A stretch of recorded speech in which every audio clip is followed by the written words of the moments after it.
Welcome to In This Season podcast, where we unpack the most empowering conversations, have exclusive and inspirational interviews, and host special events. Join Tammy, some call her Butterfly, and explore life's purpose by learning how to embrace each season of your life with confidence, strength, and purpose. Whether you're blooming in the spring, or shining in the summer, or embracing change in the fall, or gracefully hibernating in the winter, get ready to be inspired. Join us right here on this season of In This Season podcast with your host, the Butterfly. It's time, no matter what season it is. Welcome to In This Season podcast. Good morning, beautiful people. Give me just a moment. We're having a little bit of technical difficulties here. So just give me 1 second and we're going to be right with you guys. Let's groove to the ducks.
Good morning, B.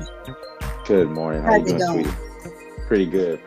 Oh, starting rough here with this. Let me turn this off. Good morning. Give me just a second. All right. Good morning, everybody. Thank you. I had popped on, Brandon, but I was having some issues. I saw that. I had a little issue getting on too, but it's all good now. Yeah. Well, mine was, I forgot my computer is touchscreen because I never really use it as a touchscreen. And so I was trying to clean it and it just kind of started acting. It almost closed us down and had to restart it. But we're all good here. How's it going? Whew. So far, so good. Ain't been up that long, but it's so far, so good. Got up and prayed and got some coffee brewing. How about 6:52 for me? What?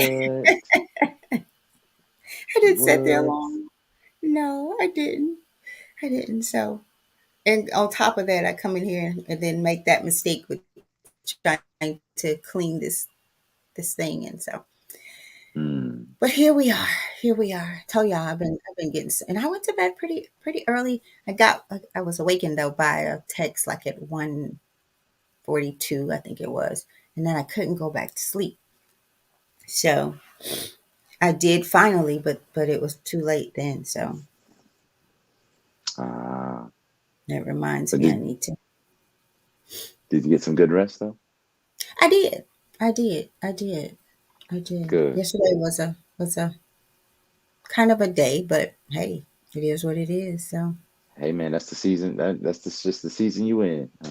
Yeah. Oh yeah. That's but awesome. They don't know. Yeah, life don't know that. That's the season I'm in, and I'm doing life. Life ain't gonna do me. And I say that, you guys, I have to. It doesn't mean I always go into the situation that way when life is happening and things are popping and people are being people. For a lot of times they get me, like they get me, but then I have to remind myself, like, wait a minute, step back. This is not what we're doing. Pimping ain't wearing you. You wearing the pimping. People ain't wearing you, right? and I'm not even wearing them. So I have to step back and regroup and remember where I'm going and what I do every morning. I come here for a reason. So no, you gonna do me. So like I said, and I don't know if people get this, but I told someone, and devil, if you're coming after me, you better pray. You better pray, because I'm not here by myself. I mean, seriously, it is what it is. Because y'all, and I know, I mean, that's just the way I have to start looking at it. Because if I don't, every little thing and situation, will be about that thing in that situation rather than about God. What are you doing? He says, count it all joy. He's saying, count it all joy, right? You ain't going through this for no reason, right? You're growing. I'm pruning you. How do you know you're praying for patience? It's like anything else. How do you know that you're growing in patience unless you have to meet it at the door and let it in and then have patience? So yeah, oftentimes I'd be like, what? I remember the time I had to go back and apologize to someone else because they got someone else's leftovers, right? They got they just caught me at a time where I was still in that moment and wished I had kind of just went off on somebody, right? And so and I had to go back and apologize because it's like, no, and they were like, Miss Tammy, it's okay. No, it's not okay. Because if I was going to do that, I should have did it with them, but I shouldn't have did it at all. So It'd be moments like that where you end up taking it out on someone else that didn't deserve it, but yeah, really are regretting not saying something to the perpetrator of the issue. So y'all be courageous, speak up, um, and say what you need to say, mean what you say, and say what you mean. Because if not, because like you said, between what is said and not meant, what is meant and not said, relationships are lost, right? they're lost, right? So you could have meant to say something to someone else, and then the leftover emotion and the residual effect of the emotional constipation allowed you to or whoever it is to diarrhea of the mouth to another person. You know what I mean? So one leads Right. to the other. But we're all human, and that's what happens. And you went back and said that you talked to him or apologized, and made it right to whatever you could. And it probably wasn't even that Yeah. bad of a thing, but what your intention was internally. So if you did the right thing, hey, that's all you can Right. do. Right. That's all you can do. But welcome everybody to this show. All We right. Brandon, get a little you want to read the mhm. comments in? You want to read them in this Yeah. morning? I was gonna say Want to read us in the we comments this morning? onboarded y'all a little bit, and we got Miss Brenda Davis, who always shows up, says great everything, everyone. Happy Wednesday. Happy Wednesday to you, Miss Brenda. Good to have you on the show again. We appreciate that consistency. Another consistent one, Mike Arnold. Uncle Mike, what's up, man? Good morning to you too with the sunshine emoji.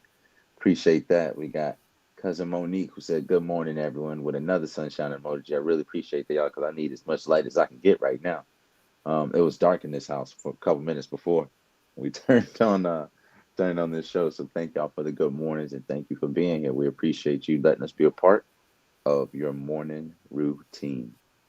And So Brandon, we today, also have Auntie Richetta there. I don't know if you is can she up see here? that one, very No, I first didn't one. see that one. No, I didn't see. Oh, okay. I must have came in. Auntie Richetta, how you doing, sweetie? Sorry I missed you. I didn't see your comment there. But thank you Yeah. for being with us every morning. Early birds in the family, man. I appreciate y'all. Now, for the people in Atlanta, y'all get an extra hour. It's 8:04 there, right? Yeah, that's pretty cool. So y'all go from 8 to 9, and we go from 7 to 8. That's cool too. That's cool too. We still consider that relatively early. You know, we appreciate y'all for joining us every single morning. As most of you guys know, I don't know if anybody else is watching, but others will be watching on the YouTube. We got to let y'all know what we're doing here today on In This Season podcast. We are reading through Daily Motivations for African American Success by Dennis Kimbro. It's a great book by an amazing author who has really compiled something incredible here. and these daily motivations, a daily motivation every single day. So this book will help you focus on the thoughts, attitudes, and deeds that will lead to the achievement of your true goals. So in 365 short but powerful motivations, there's one for each day of the year. Dennis Kimbro, author of the popular Think and Grow Rich, A Black Choice, leads us to discover how to use the present moment and our own gifts to transcend labels, to cultivate a positive attitude, to become wise enough to know when to say yes or when to say no, and to look inward for answers to life's challenges. Each motivation begins with words of wisdom from such distinguished and celebrated African Americans as Malcolm X, Marion Wright Elderman, Whoopi Goldberg, Charlene Hunter Galt, Bill Cosby, Carl Rowan, Mother Hale, Reverend Leon Sullivan, and hundreds of others. This treasure trove of practical inspiration will give you fresh encouragement every day of the year. What it teaches will last you a lifetime. And like my mother always likes for me to read this part, a quote from Dennis Kimbro said that if there's any power that can reverse the fortunes of race, it's character. He also said that every thought which enters our mind, every word we utter, every deed we perform makes its impression on the innermost fiber of our being. All right. So remember that as we read through these passages, we've only got a little bit to go. We've done this much here, guys. We just got this much to go. So let's go on with it. Yeah. Anything else from you, Mom? Nothing at all. Nothing at all. I think I've said enough this morning already. All right. All right. So we'll turn right into the passage today for October 20. Well, what's today? It's October something. Our title today is Pour Me a Cup. Pour Me a Cup, day 272. And our quote comes from Charles Rangel, the congressman, who said, "We deserve everything we can get. We spilled the blood. We shed the tears. No one has given more than us. And now it's payback time." He said, "We deserve everything we can get. We spilled the blood. We shed the tears. No one has given more than us. And now it's payback time." A friend of mine attending a conference was surprised to notice that everyone at the breakfast table had coffee but him. He felt a little miffed and said, "Why didn't I get a coffee?" A guest at the table answered, "Your cup is upside down. You have to turn your cup over." When it comes to receiving all that life has to offer, we must turn our cup over. Why do we have such qualms about anticipating and accepting abundance? Maybe it's due to the role that Black Americans have been forced to play in society. Historically, we have rendered services that were largely taken for granted. Years of slavery and discrimination have taken their toll on our psyche. We learn to give others. We learn to give to others, but expect nothing for ourselves.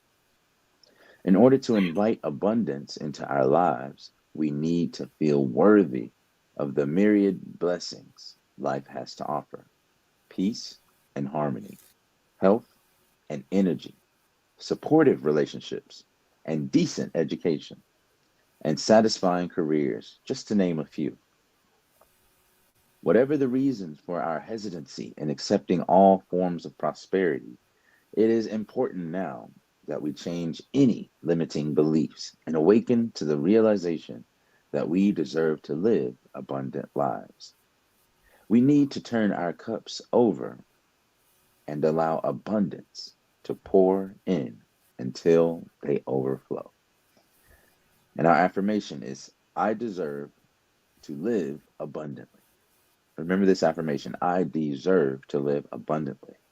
I am worth every blessing life has to offer. I'm going to say that one more time for the people in the back. I deserve to live abundantly, and I'm worth every blessing that life has to offer. Over to you, Mom. Brandon, would you mind starting us out on this one? I want to look up a few things. I didn't read this one last night, so I'm really not prepared. I wish I had because I would have did some research on this. I totally agree with this Yeah, how that do you feel about it? Yeah. there's a mindset for some of us. It's almost like we were taught that having overflow is a sin. Being rich is a sin. And I wish I could remember the exact verse that I think kind of stems from that. I'm gonna The needle look in for the that. But I needle in the the needle in camel the in the haystack. mm-hmm. Yeah, that one. I don't remember exactly where it is, but we really don't feel deserving of much from this world, you guys. If truth, just let the truth be told. We feel inferior, right? Remember they did the white doll versus the um, black doll with the with the young girls, right? Because we don't teach our young girls that they are beautiful. But on the flip side, other races that they don't even have to, right? They don't have to teach them. Now, not doesn't mean that some of them don't feel inferior as well, but it's in a different way. It comes from a different perspective, a different reality, right? So when you feel that it's that's a sensitive situation. I'm going to use it anyway. Um, Children who are adopted, right? Mm-hmm. Some, not all, but they can have the best adopted family, loving, caring, supportive, blah blah blah blah blah. And I wish I knew what that something was, but there's often probably in most, but it just kind of how much there is. There's something about knowing that you were adopted, right? You could have life. You could have feel life is great, grand, but when you find out that you were adopted, right?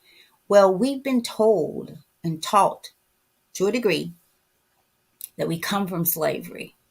That black is not good. The color of our skin. We have people who will actually try to bleach, not try, but bleach their skin to become lighter, right?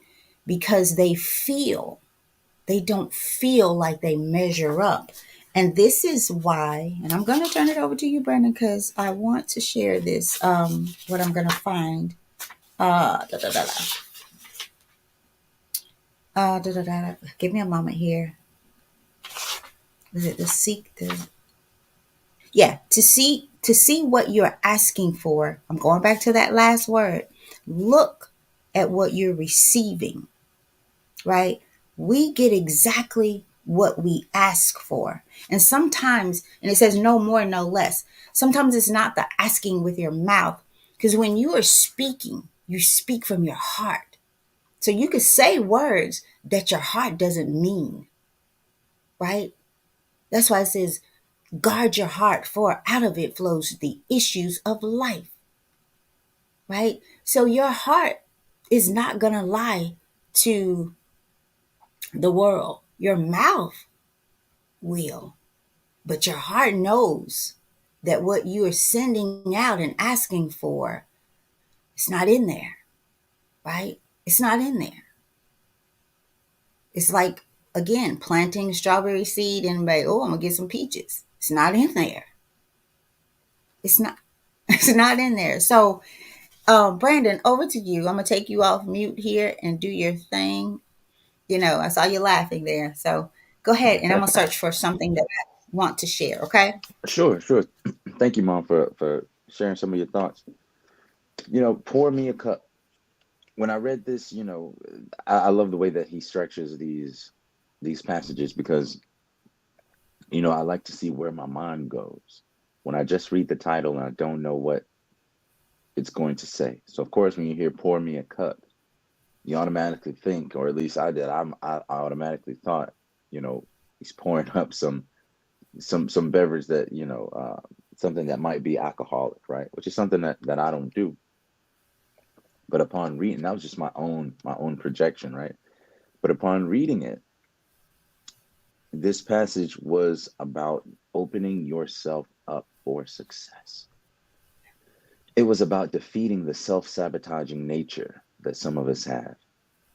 And what do I mean by that? I mean that even though the door of success is right there before you, even though you've done everything you need to cross that threshold, many of us won't because of the fear of success, the fear of what success would bring to our lives, right?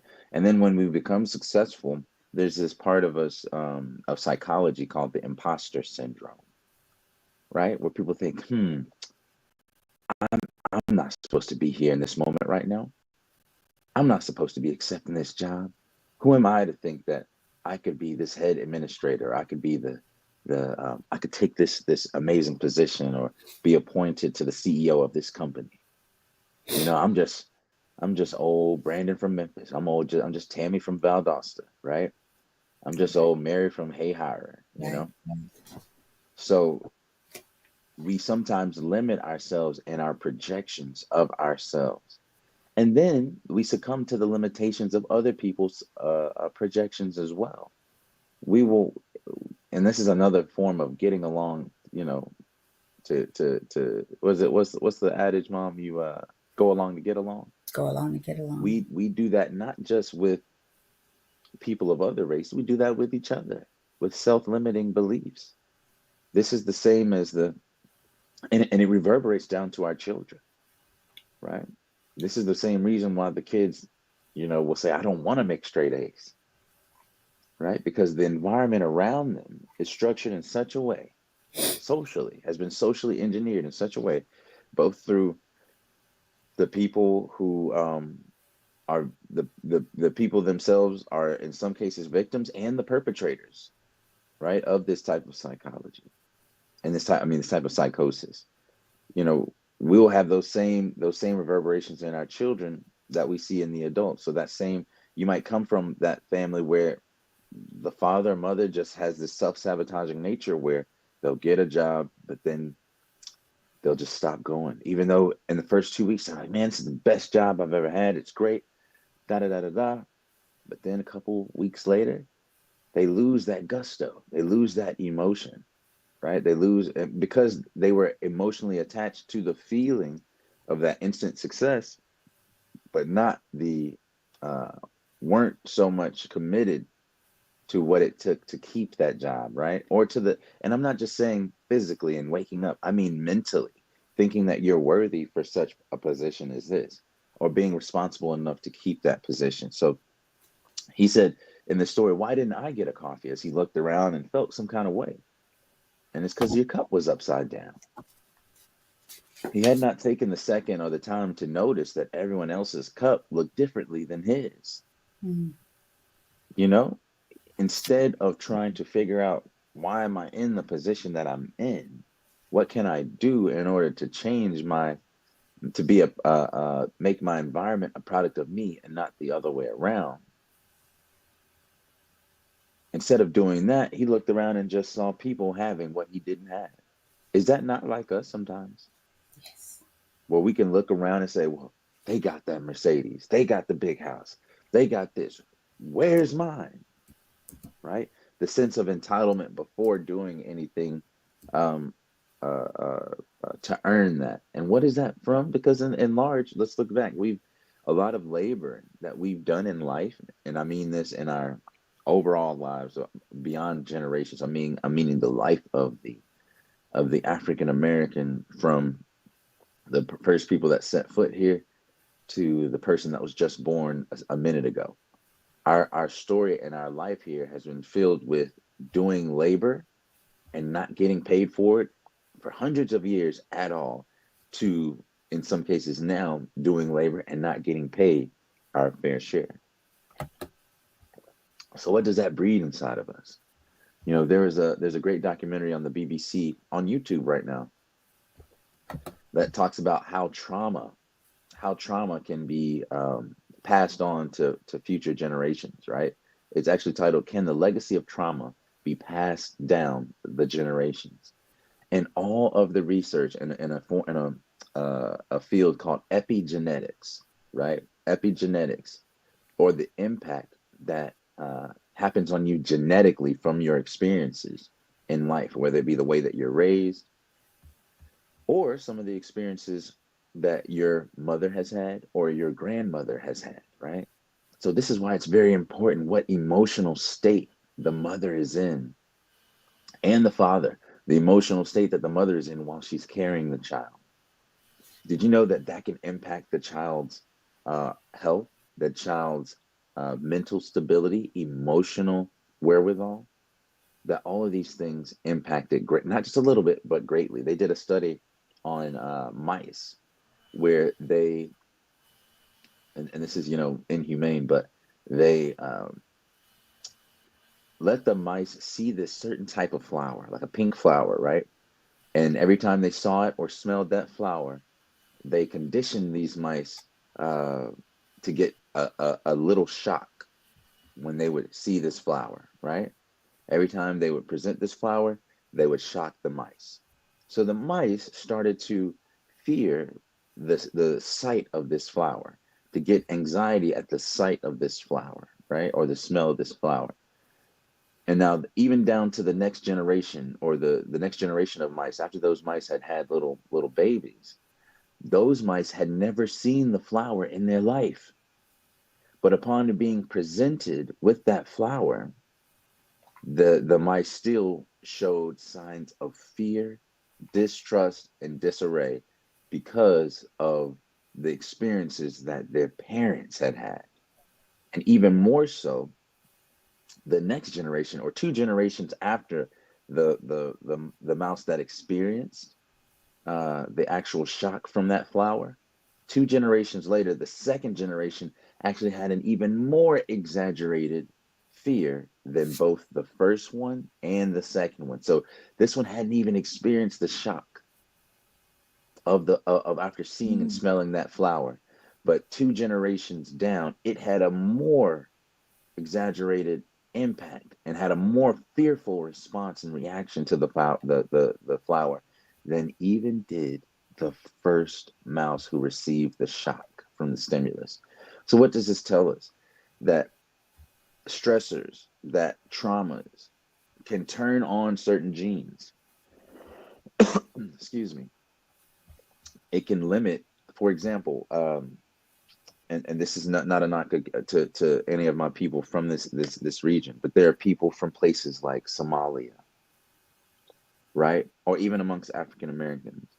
But I specifically see this in my Somalian brothers and sisters, and some people from certain parts of Ethiopia or parts of Africa that have experienced extreme famine, where now if you they have a lot of obesity, diabetes, heart disease inside of their community, even down to the children, very, very, they get very large. And the reason is because their genes are turning on certain genes basically that tell them to retain fat and retain nutrients, retain the food, right? And to store energy for a long amount of time. Why? Because previous generations had experienced famine more than once inside of their life. You see what I'm saying? So now that they had gone without food and suffered without food and experienced famine, the genes of their children adapted in such a way to where I gotta have everything and make sure that I store this energy for a later date, which comes out as fat, even when the stressor isn't there anymore. So there's psychological, there's emotional, if the wife is going through trauma, or if the male during the time of impregnating the wife is smoking a lot of cigarettes, this can largely impact the life expectancy of the child in the womb upon insemination, right? Or upon being the egg being fertilized. So we have to realize that what you experience, what you go through, not only affects you, but affects the next generation and the next generation. And many people didn't know this, but Do you know that you were actually inside of your grandmother's womb? Crazy, right? Come on now, Brandon. Talk to him. You were in your grandmother's womb. So every woman is born with the complete and total amount of eggs that she will have for the rest of her life. Every month, when a woman has her menses, has her cycle, she releases one of those eggs until the point of menopause and the point of when she drops her last egg. And there's hormonal changes that happen there and then throughout, right? But consider the fact that, for example, my mother had the egg that was fertilized with my father, and she had that same egg when she was an infant inside of my grandmother. So part of me was inside of my mother when she was being carried by my grandmother, and that same thing exists in you.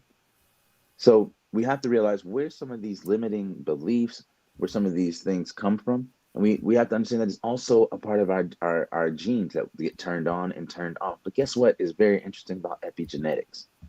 That seems like it could be, something that's insurmountable, right? But it's not. That same research has found out that those genes that are limiting in some way, or advancing in others, depending on the stimulus and the adaptation, those same genes that were turned on can be turned off. Those same genes that were inhibited or stifled can be reawakened by our own experiences, by our own psychosymptomatic natures, by our own cultivating of our own mind and the development of our own subconscious and our conscious. So it's the work that we can do emotionally, physically through our experiences, our character development, that can actually turn on new genes inside of our bodies. So, for example, have you ever seen someone that all of a sudden started eating well? And it looked like their whole body changed. It looked like not just they lost fat, but their skin is better. Their eyes are brighter. It's like your eyes used to not be that color. It's richer now, right? So you not only are you getting nutrients, but that abundance of nutrients and treating yourself well has changed how your body, the genetic code of how your body even receives that information and turns it to nutrients. So understand that your environment, the environment that you put yourself in, the people even that you put yourself around, and the experiences you have with them emotionally can turn on or turn off certain genes.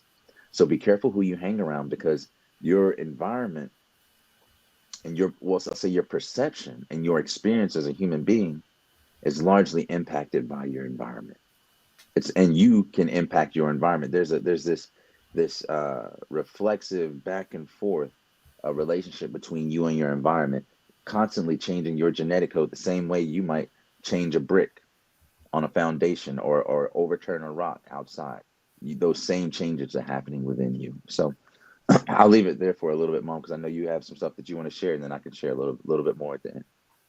I've actually put some things out there, and Are you we good? actually, yeah, and I'll let you read them. We actually talked about, and I actually posted it. I don't remember what day, about financial trauma. Mm, So hmm. there's a financial trauma quiz that you can take to determine if this is part of your life. Y'all, there's one that I read just a few minutes ago, and I did put it out there. And Brandon, I'm gonna let you start with this one. I think I have it. Signs of financial PTSD. Do you see Hmm. that one? Yeah, Read it that. says signs of financial PTSD, money avoidance. In other words, some traumatized people might refuse to create a budget, open bills, or discuss their finances, also neglecting to spend when you should. Y'all, that one was me. When I read that just a minute ago, I was like, wow, wow. So when how you grow up often is how you show up in life. And it's Mm, not even it's not it's kind of like a subconscious thing. Like it's just part, it becomes part of what you saw, what you see. Sometimes some people can get out of it because they had some interruption. They had enough interruptions in their life where it's stuck, right? But in most cases, if you grew up in a scarcity environment, right? always robbing Peter to pay Paul, feeling like there's never quite enough, right? There will never quite be enough. So you kind of hold on a little bit there, hold on a little bit there, hold on. I realized one point in my life as well is that I would hold on to what I had because what if something happens? Like I would wait to the very end to pay everything. Just because if something happened, then I at least had it and I could just pay something else, pay whatever I needed the next month. Right? Yep. Mindset. Yeah. Mindset. Rather I do than that sometimes. releasing it. Yeah. Rather than releasing it and trusting God. If I got it to pay it right now, why would I sit here with my cup turned upside down, Mm. thinking that something's may happen from the bottom up that gets in there Mm. and not pay Caesar what's due right then, right? Because I got it. So instead, I'm still waiting because guess what? I had those things happen in life growing up. I saw them happening. Bill might have been paid, something happened, right? Or Mm-hmm. and then you don't have something unexpected, and then there wasn't money to do that. So it wasn't taught to me, it was learned because, again, what I saw, how it made me feel, right? So this is a whole thing that you have to condition because I realized too that I wasn't, I was this person. I guess I would say I didn't feel like being rich was godly. I guess I'll just take it back to the verse. I feel like, that's, you shouldn't. And imagine how crazy that sounds. Like you serve a big God. Yeah. I should have a big bank account. My cup should runneth over in my saucer too. But not just for me to be foolish with it. Right. Not just for me to be foolish with it. There's a verse, maybe I can put my hands on it really quick. Honor the Lord with your wealth and with the best part of everything you produce. Then he will fill your barns with grain and your vats with overflow, with good wine. Oh, I'd have messed somebody up when I said good wine. So Proverbs 10 and 22 says, the blessing of the Lord makes a person rich and he adds no sorrow with it. So guess what? My cup and my saucer can and should runneth over. And I shouldn't feel any kind of way about it. I should just be a blessing. He does realize that it runneth over, right? And that I'm honoring him with my wealth. And so that's the rich man. This is not the rich man that God's speaking about, going through the needle in the haystack. I think I'm saying it right. But it's the one who gets rich. And Brandon, you said something on a previous show. Sometimes God doesn't give it to us because he knows we don't know what to do with it. We will be foolish with it. We won't honor him with it. We won't be a blessing to others. It's a mindset.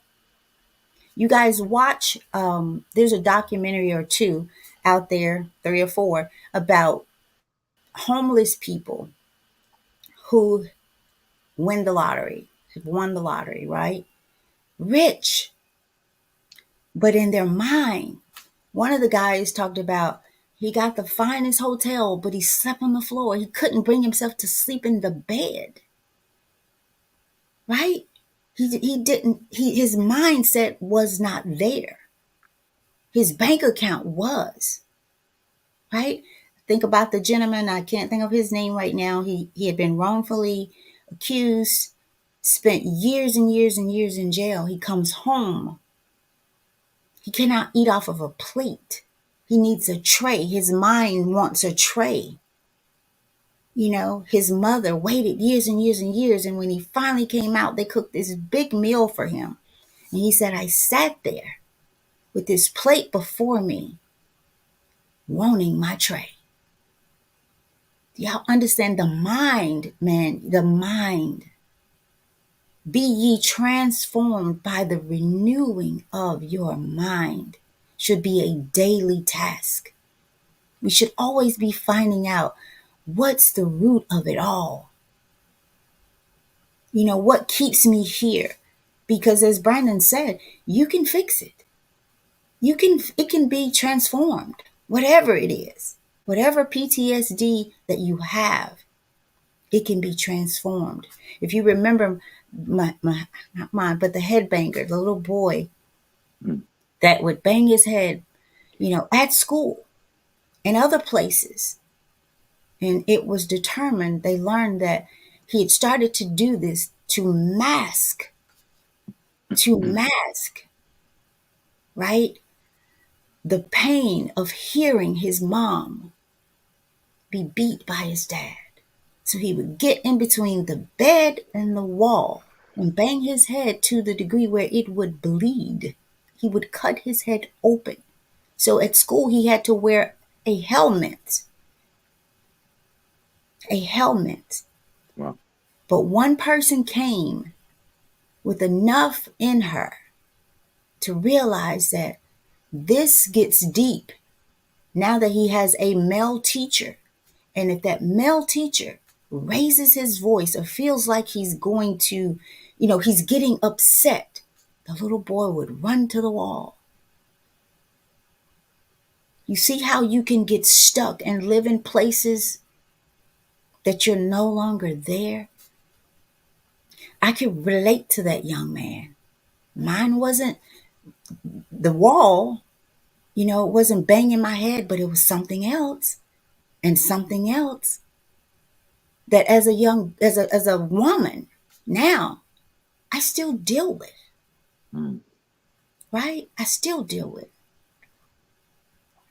I remember a man, and I'm going to turn it back over to you, Brandon, get ready to get out of here. I remember a man saying to me something about, what he was going to do to me. And man, when I tell y'all, I flipped out. Almost like, please do. Please do. That wasn't the me talking, that was the little girl. Did he know you had a son? Yeah. That'll kill him. Yeah. But I was like, please do. Please do. Like my little old self, like, please do. Because there was something in me that went back to be like, this ain't going to end up pretty, dude. Like, this ain't going to be good. This ain't going to be good, and this ain't going to be good for you. Because y'all, I'll leave that alone. But there is such a thing as money trauma, attachment trauma. There's all kind of PTSDs. What is yours? What area is your cup turned over, right?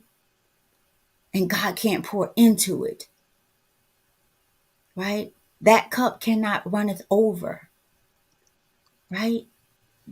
So what is yours? What is yours? I put some things out there. I will put the YouTube. I'll try to find it here, but it'll probably be after the show because YouTube will start to play it.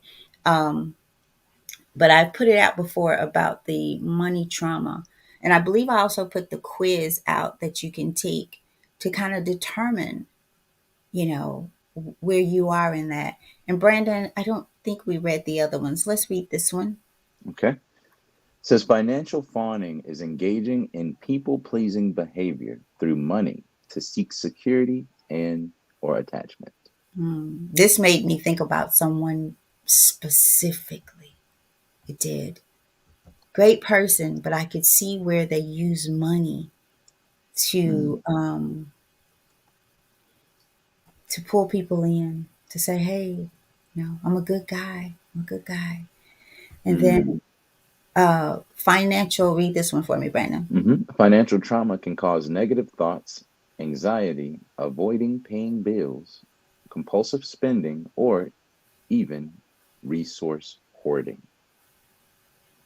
Don't you see them all in that at one point? I ain't here to I'm just point keeping out it the real. black in your eye. I don't know. I mean, for more than anything, I'm not even looking for that. What I'm looking for is where am I in that, which is what I think we all should be looking at. Like, do you see yourself in that? And to what degree do you see yourself? Are you Someone that just has negative thoughts about finances, thinking I never, and who never got started because you have a bad disposition about finances in general, right? Or are you the person that has anxiety, about earning money or the money that you do have, and just, analysis paralysis and not being able to move, right, financially? Or are you the person who avoids paying bills, like my mom said, down to the end? Like, I don't want to pay these bills because what if I don't have something that I need after that? That scarcity mentality.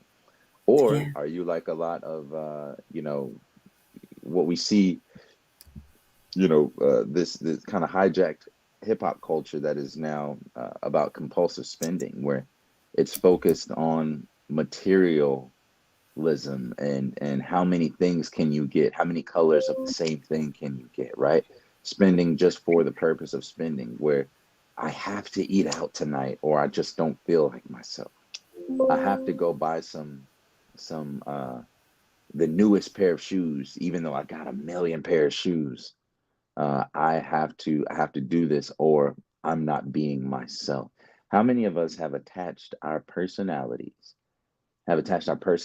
or our psyches and our identities around what we have or what we can buy, right? Because eventually we're gonna, that I won't even say eventually, that never satiates our thirst for whatever we're looking for, right?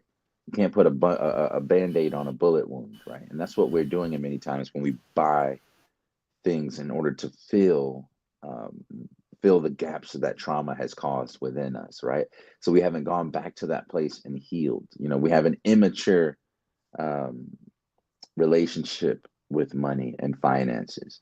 We might know how to get it the same way that a child knows how to speak, you know, but not knowing what to say, right? Not knowing how to say it, not understanding boundaries, not understanding um, how to put up money for another day, right? Financially. I was talking to you yesterday about my two children have piggy banks, and over the course of I don't know, a year or so, they've been filling up those piggy banks, a yellow one for my daughter, a blue one for my son. I have those piggy banks now ready, full, to be able to teach them, take them to like a, Kroger or something where you can put the coins in and it gives you like a little receipt to go to the money center. So I wanted to show the kids that all this that we've been putting in for this time saves up to something. And I want to make it a beautiful experience, an exciting experience, to where they actually go get to, get something for themselves, but also, maybe put some more away, right? And my mom said, she suggested, before you go to the Kroger and pour all the change in, why don't you guys separate it out into quarters and dimes and nickels and pennies so they know what each one is worth and adds up to. So this is creating a better relationship, excuse me, y'all, a better relationship with finances and money from the onset, right? Creating a culture as opposed to them learning about finances through haphazard trauma, right? Because that's when most people learn about finances. This is when they don't have it. The first time they hear about money or the issues or the situations and circumstances around money is when mommy or daddy don't have it, right? Hey, mom, I Hmm. want to get this. Oh, well, we don't have it. So that's their first memory with money, and many times, right? Or I ain't got the money to be doing this, or whatever, the some emergency. Oh no, mommy's car's down. Oh well, we can't get it fixed for you know the next week or two because mommy ain't got the money, or daddy ain't got the ability to do it. So instead of having these traumatic experiences, especially on children who don't understand the world, they don't understand how serious or not serious things are, right? So they really don't have a gauge, or they're not able to pass judgment on the intensity of the situation. It can be traumatic for them. For the children to put on their stuff to be able to go to school only to find out there's no gas in the car, right? Why, mommy? I don't understand. Why isn't there gas in the car? They don't understand that. All they understand is I can't go to school today. So instead of presenting finances and letting it just be a random situation, which could be a good first experience for them or a bad, I can be more intentional. I can have more attention to the subject of teaching them, and give them a great experience that could be the seed that's planted to help them in their financial future. But are we being intentional enough? And I think many of us are in survival mode where we're just trying to make enough to get by, and we're not looking at the ripple effects that are going because of our example and our actions. Whereas if we are more intentional, we take a step back and say, you know what, I'm okay right now, right? Even if in this moment I have a roof over my head, I have enough food in the fridge for the day, right? And I don't fear for the taking of my own life. If I can just say, I'm good right now. It's as if I have the whole world and everything in it. Now I am not in a state of trying to do a math problem while I'm running away from a lion. That's what most of us are in that state. Many people are in a state of fear, a state of trauma, a state of stress, and they're trying to do math. They're trying to do finances, but they're in a state of disarray. Imagine being chased by a lion and someone saying, "What's 2x plus 9 equals 8? What's 2x plus 9 equals 18? What's the value of x?" Many people would not be able to do that, right? They wouldn't be able to do that while running, even though it's a simple algebra problem. You just need to take a step back, realize that you're blessed, realize that you're here, realize that the day that you'll die is not really up to you. You can't control that anyway, nor can you really control what God has in your place. So live abundantly, you know? Live abundantly and don't take that position of stress, but take the position of intention and doing everything that you can do, because all you can do is all you can do. But if you haven't done all that you can do, you're going to start feeling insecure about yourself, your vision of yourself, your projection onto your situation, your environment, and the other people around you. Start having those limiting beliefs, and then you start to spread it like a contagion where you start to limit your projections on everyone else. All right. So let's not be that contagion. And if we are, let's be it in a positive way to where we teach each other and we exude and exemplify uh, um, good financial qualities and characteristics and habits. Over to you, Mom. So, Brandon, interesting.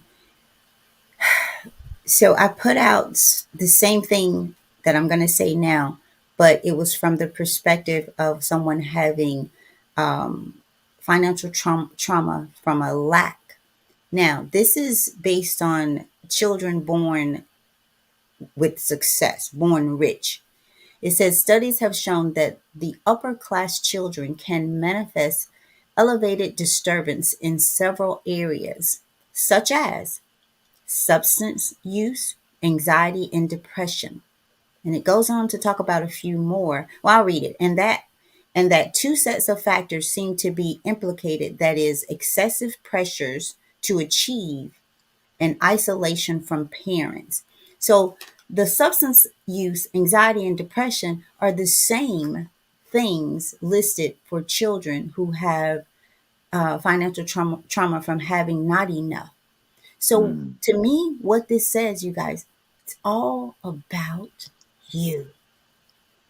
How you see it, how you perceive it, what you do with it, how you break free from it, right? mm, Whatever it is.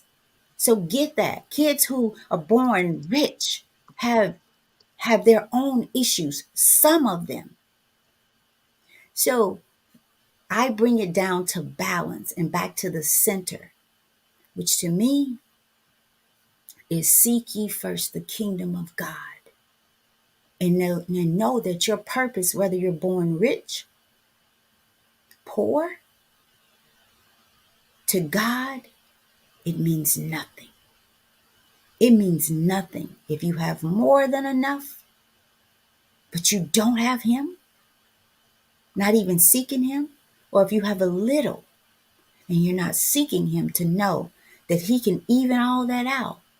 Because unless, like the scripture said, unless you're being a blessing with what you have given, what you have been given, right? Because back in the day, people who were deemed poor, right, didn't have enough somehow. I say my grandma, she didn't have a lot. Grandmas, right? But it seemed like they fed the street. They fed the street. Anybody could come by. Hey, Miss B. And if they walked up on the porch, Miss B was gonna say, cook some beans in there, go get you some. Right? To a point where I'm like, how many beans was in that one bag? So if y'all don't believe that God fills your cup and it will never runneth over, right? If y'all don't believe that, then you're not experiencing God, and you have not. You have not, in the sense of the spiritual world is what I mean. There's a spiritual life that we've not tapped into. And that's why that verse says, do not be conformed to the patterns of this world, but be transformed. So you know my perfect will for you. Because when you're walking in the will of God, like that verse just said, there is no sorrow with what you have or what you don't have. Because you know you got God. There's no sorrow in that. And when you feel like you are down and out, like my song says, he wipes away the tears. He makes a way out of no way. But you got to believe that. And going to church doesn't make you going to church talking about God doesn't mean that you believe it. Remember, I said your heart knows. That's where the issues of life flows from. And some of us, on another note, you won't even speak up for yourself because you think it's not righteous. When the word says, guard your heart, stand before it, guard it up, ready. Oh no, oh no. You will not treat me this way. You will not say this. This hurts me. Guard your heart, because every time you don't, you're adding trauma to your life. Stop saying the right thing to the wrong people, right? Speak up, speak out, live, trust God. There's even, and I put it out there, a link that you guys can go to, and YouTube opens up and there's a plethora of information there. But there is a financial trauma meditation. Some of us, we're so stuck in places that you even when you hear meditation, you think that's a sin. I've had people that, oh, I don't do that kind of stuff. That's evil. The mind. How is sitting quietly before God and calling it meditating, seeking Him evil? Right? Learned behavior, learned living, pimping wearing you. Right? So, got a few comments. We'll read them and we'll get out of here. Well, I think Big Mike, let's see. I don't want to miss anybody's. Okay. Big Mike said, good morning. I think we got you, bro. Yep. Some people would be dead in a year if they were rich. God is saving them from themselves. Simple because they're what every addiction and all right, little Mike, dispatch. I don't know what's saying that. I think you missed a word or two there. They will be integrated even greater. I'm not sure about that one, Mike. I think it's missing a word or two, but that's okay. We get it. So yeah, you guys, let's go. Turn your cup over today. Turn it over. Let God pour into it. You pour into it. Let people who love you pour into it. That's a whole nother show right there. Some of y'all won't even let somebody can walk over and turn the cup over and pour exactly what you want in it. And you spill it on purpose and then talk about it. So turn those cups over today, y'all. Go be great. Whew. All right, y'all. Well, today's title, as my mother said, was or as my mother alluded to, is Pour Me a Cup. Our quote from Charles Rangel, the congressman, said, "We deserve everything we can get. We spilled the blood, we shed the tears. No one has given more than us, and now it's payback time." Our affirmation for the day is, "I deserve to live abundantly. I am worth every blessing that life has to offer." So carry that with you. Tell someone else. Tell yourself that, and go out there and be it and watch it change not just your perception, but your reality, because perception is reality, right? You change the way you look at things, change the way you look at yourself, and your entire world and experience will change. So go out there today, guys, and be great. Make sure you like and subscribe to the channel on YouTube, and share this with someone else that you think could use it or could grow from these this reading, or maybe even some of our insights, and invite them to the show on tomorrow. We'll be here the same time, same place tomorrow on In the Season podcast. All right, see you then. Take care, y'all. Peace.